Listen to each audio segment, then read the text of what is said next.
Thursday, 4th of June. Cloudy today guys, buti wala na yung bagyo dito.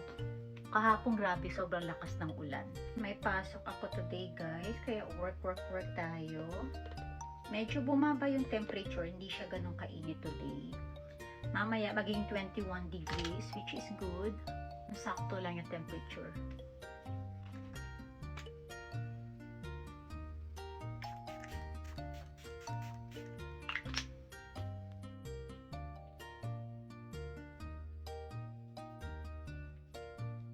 Perfume dessert, violet. Beauty capsules. Breakfast tayo guys. Magbe-bread na muna ako and then later, dalawang boiled egg ang kakainin ko. Masarap guys yung bread na to. Tikman nyo. Bago to sa Costco, may kuru-kurumi breado. Hindi lang siya naka-slice. Ikaw yung mag-i-slice. Pero masarap siya. Recommended ko yung bread na to.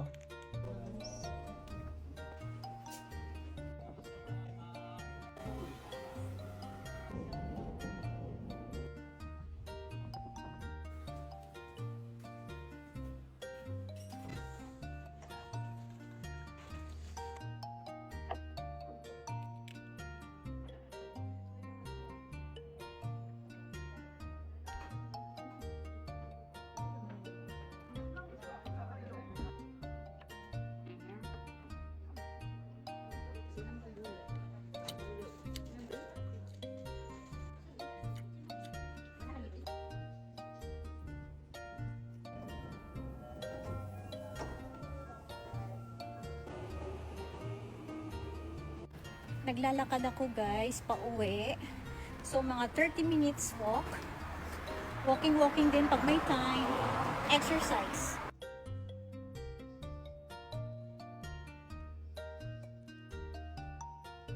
After 30 minutes of walking guys, I'm home na. And nagugutom ako. And gusto ko guys i-try to. Shin Ramen. Spicy and creamy tumba. Ayun, curious ako kung anong taste nito, kung masarap ba to. Kaya lutuin na natin.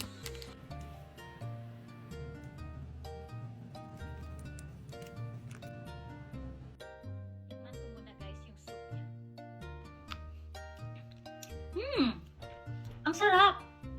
Try nyo to guys. It's good. Pero lalagyan ko siya guys ng kimchi. And nori. You wanna try, Ken? You try it, oh.